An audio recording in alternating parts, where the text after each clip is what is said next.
मिजोरम और तेलंगाना के विधानसभा चुनाव परिणामों से साफ हो गया है कि देश की सियासत में प्रधानमंत्री नरेंद्र मोदी एक बड़ा चेहरा है। बीजेपी ने एक बार फिर राजस्थान और छत्तीसगढ़ में वापसी की है, जबकि मध्य प्रदेश में भी अपनी सरकार बचाने में कामयाब रही। वहीं कांग्रेस को तेलंगाना में वापसी से संतोष करना पड़ा, जबकि दो अहम राज्यों में कांग्रेस ने अपनी सत्ता गंवा दी। बीजेपी की 3-1 से जीत के पीछे क्या फार्मूला रहा, तेलंगाना में कांग्रेस की वापसी का रास्ता कैसे बना और ओवरऑल परिणामों में कांग्रेस के लिए क्या सबक छिपे हैं, इसके बारे में आइए आपको डिटेल में समझाते हैं। सबसे पहले हम बात कर लेते हैं भारतीय जनता पार्टी की। भारतीय जनता पार्टी ने राजस्थान की 199 में से 115 सीटों पर जीत दर्ज की है। यहाँ कांग्रेस को 69 जबकि अन्य पार्टियों और निर्दलीयों को कुल 15 सीटें मिली हैं। हार स्वीकार कर अशोक गहलोत ने राज्यपाल को इस्तीफा सौंप दिया। इस चुनाव में भाजपा के 3 सांसद और कांग्रेस के 17 मंत्रियों की हार हुई है। दोनों पार्टियों के बड़े दिग्गज भाजपा के पूर्व प्रदेश अध्यक्ष सतीश पूनिया और नेता प्रतिपक्ष राजेंद्र राठौड़ भी हार गए। राजस्थान में 1993 से किसी भी पार्टी की सरकार रिपीट नहीं हुई है। वहीं अगर कांग्रेस की हार की बात करें तो यहाँ कांग्रेस की हार की बड़ी वजह पूर्वी राजस्थान में मिली शिकस्त। जयपुर संभाग में 50 सीटों में से कांग्रेस ने 2018 में 34 सीटें जीती थी। इस बार यह आंकड़ा काफी गिर गया। वहीं भाजपा गहलोत की गारंटी के जवाब में मोदी की गारंटी लेकर आई। पार्टी ने पेट्रोल के रेट पर पुनर्विचार की भी बात की। चुनाव के आखिरी में ओल्ड पेंशन स्कीम पर भी पुनर्विचार की बात की। इसी के साथ आपको बता दें कि राजस्थान में सीएम पद को लेकर चर्चा जोरों पर है। अभी तक इस रेस में 7 से 8 लोगों के नाम सामने आ चुके हैं। हालांकि इस रेस में सबसे आगे वसुंधरा राजे और बाबा बालकनाथ का नाम चल रहा है। आपको बता दें कि इस बार का विधानसभा चुनाव पार्टी ने किसी सीएम चेहरे के बिना ही लड़ा था। ऐसे में अब विधायक दल की बैठक के बाद ही किसी नाम पर मुहर लग सकेगी। माना जा रहा है कि बीजेपी हाईकमान इस बार कोई चौंकाने वाला फैसला ले सकती है। वहीं अगर मध्य प्रदेश की बात करें तो मध्य प्रदेश में भाजपा ने 2/3 से ज्यादा सीटें जीती है। पार्टी को 230 में से 163 सीटों पर जीत मिली, जबकि कांग्रेस को 66 सीटों में से ही संतोष करना पड़ा। पूर्व सीएम और पीसीसी चीफ कमलनाथ ने कहा कि पार्टी खामियों का विश्लेषण करेगी। इस चुनाव में केंद्रीय मंत्री फग्गन सिंह कुलस्ते, सतना से सांसद गणेश सिंह हार गए। इसी के साथ दतिया से बीजेपी के कद्दावर नेता गृह मंत्री नरोत्तम मिश्रा समेत शिवराज सरकार के 11 मंत्रियों को हार का सामना करना पड़ा। बीजेपी पार्टी ने यहाँ चौथी बार जीत हासिल की है। एक तरीके से यहाँ गुजरात का मॉडल लागू हो गया। बीजेपी को 50% के आसपास का वोट शेयर मिला। ये किसी भी चुनाव में आगे की चीजों को समझने के लिए अपने आप में बहुत बड़ा परिवर्तन है। बता दें कि भाजपा को इस चुनाव में महिला वोटर्स का साथ मिला है। इसमें लाडली बहना योजना गेम चेंजर के रूप में साबित हुई है। पार्टी ने मध्य प्रदेश में मुख्यमंत्री पद का कोई चेहरा सामने रखे बिना पीएम मोदी के नाम पर चुनाव लड़ा था। टिकट बंटवारे में सबसे पहले हारे हुई सीटों पर फोकस किया। इससे प्रत्याशियों को प्रचार का भरपूर समय मिला। वहीं कांग्रेस उम्मीदवार तय करने में पिछड़ गई। इसके अलावा मध्य प्रदेश में इंडिया गठबंधन में शामिल सपा और कांग्रेस के बीच अलायंस नहीं हो सका था और दोनों ही दलों ने अपने अपने प्रत्याशी उतारे थे। कई सीटों पर सपा के उम्मीदवारों ने सीधी टक्कर दी और कांग्रेस के उम्मीदवारों को खासा नुकसान पहुंचाया। इसका सीधा फायदा बीजेपी को मिला। इसके अलावा आम आदमी पार्टी जदयू ने भी उम्मीदवार उतारे थे। बीजेपी को पिछली बार के मुकाबले 54 सीटों की बढ़त मिली है। वहीं कांग्रेस को इस बार मध्य प्रदेश में 50 सीटों का नुकसान उठाना पड़ा है। अगर बात छत्तीसगढ़ की करें तो छत्तीसगढ़ की 90 विधानसभा सीटों में से भाजपा को 54 पर जबकि कांग्रेस को 35 सीटों पर जीत मिली है।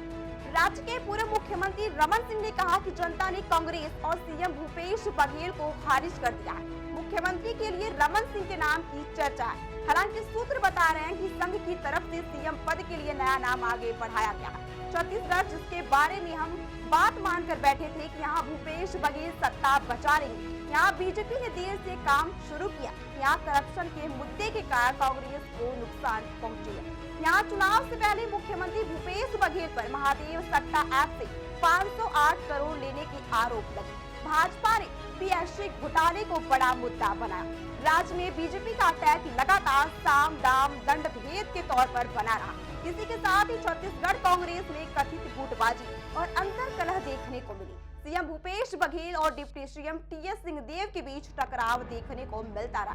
सीएम पद को लेकर टीएस सिंहदेव के नाम को लेकर भी खूब बहस देखने को मिली। वहीं प्रदेश अध्यक्ष मोहन मरकाम और प्रदेश प्रभारी कुमारी शैलजा के बीच भारी कंट्रोवर्सी की वजह से कांग्रेस को कहीं न कहीं नुकसान उठाना पड़ा। यही वजह है कि 9 मंत्री हार गए। वहीं भाजपा ने सामाजिक और जातिगत समीकरण के तहत टिकट बांटे, नए और पुराने प्रत्याशियों का तालमेल रखा, 47 नए प्रत्याशी उतारे जिनमें 30 जीते। छत्तीसगढ़ की हार कांग्रेस के लिए बहुत बुरी खबर है। तेलंगाना की बात करें तो यहां से कांग्रेस के लिए अच्छी खबर आई। हालांकि कांग्रेस को ये जीत केसीआर की पार्टी बीआरएस के एंटी इनकम्बेंसी के चलते मिली है। केसीआर पर करप्शन का चार्ज चल रहा था जिसका चुनाव में असर हुआ। लेकिन यहां ध्यान देने वाली बात यह है कि यहां बीजेपी के वोट 6% बढ़े हैं। इसका मतलब ये है कि बीजेपी लोकसभा चुनाव के लिए यहां बड़ा फेर रख सकती है। बता दें कि 119 सीटों वाली तेलंगाना विधानसभा में कांग्रेस ने 64 सीटें जीती है, जबकि सत्तारूढ़ भारत राष्ट्र समिति यानी बीआरएस को 39 सीटें मिली हैं। भाजपा को 8, एआईएमआईएम को 7 और 1 सीट सीपीआई के खाते में गई है। इधर जीत के बाद अब पार्टी छोड़ने का भी सिलसिला शुरू हो गया। भद्राचलम से बीआरएस विधायक तालव वेंकटेश्वर राव ने देर रात कांग्रेस की सदस्यता ली। वहीं भाजपा के केवी रमना ने कामारेड्डी सीट पर मुख्यमंत्री के चंद्रशेखर राव को हराया। कांग्रेस के प्रदेश अध्यक्ष और सीएम चेहरा रेवंत रेड्डी इस सीट पर तीसरे नंबर पर है। हॉर्स ट्रेंडिंग से बचने के लिए तेलंगाना कांग्रेस से जीतने वाले विधायकों के लिए हैदराबाद के ताज होटल में कमरा बुक किया। वहीं आपको बता दें कि परिणाम वाले दिन यानी कि 3 दिसंबर को तेलंगाना में बहुमत का आंकड़ा पार करने के बाद रेवंत रेड्डी ने राजभवन पहुंचकर सरकार बनाने का दावा पेश किया था। कांग्रेस पार्टी की तरफ से तेलंगाना में मुख्यमंत्री के साथ में एक डिप्टी सीएम और अन्य मंत्रियों के लिए शपथ लेने की बात की जा रही है।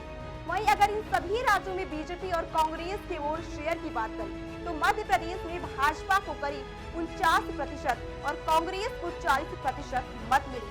9% का बहुत बड़ा अंतर है। राजस्थान में भी लगभग 2% का मतों का अंतर है, जबकि पिछली बार कांग्रेस को भाजपा से केवल 0.25% ज्यादा वोट मिले। छत्तीसगढ़ में भाजपा में पिछली बार करीब 33% और कांग्रेस ने 43% वोट पाया था, जबकि इस बार भाजपा को 45% से अधिक और कांग्रेस का वोट लगभग 39% रहा। वहीं तेलंगाना में भाजपा को करीब 14% और कांग्रेस को 28.43% लोगों ने मतदान किया था। आपको बता दें कि इन चुनाव में कांग्रेस की हार के कई कारण, लेकिन सबसे बड़ी गलती थी मोदी के प्लेबुक को कॉपी करना। कांग्रेस मोदी के प्लेबुक को कॉपी करने की कोशिश तो कर ही रही थी, लेकिन जनता और कार्यकर्ता की राजनीति के बजाय कांग्रेस सोशल मीडिया के इको चैम्बर में ही इसे फोकस रखकर अपनी बड़ी उपलब्धि समझ रही। कांग्रेस की रणनीति की ये बड़ी नाकामी है। कांग्रेस की हार का एक और असर बड़े पैमाने पर इंडिया गठबंधन पर पड़ा। इस विपक्षी गठबंधन में कांग्रेस अब कमजोर स्थिति में पहुंच गई है। पूरे हिंदी हार्टलैंड में कांग्रेस पार्टी बीजेपी से पिछड़ गई है। जहां बीजेपी को नीचे लाने के लिए कांग्रेस का उभरना जरूरी है, वहीं कांग्रेस नॉन परफॉर्मिंग रही है। जहां कांग्रेस परफॉर्म कर रही है वहां बीजेपी मुकाबले में है ही नहीं।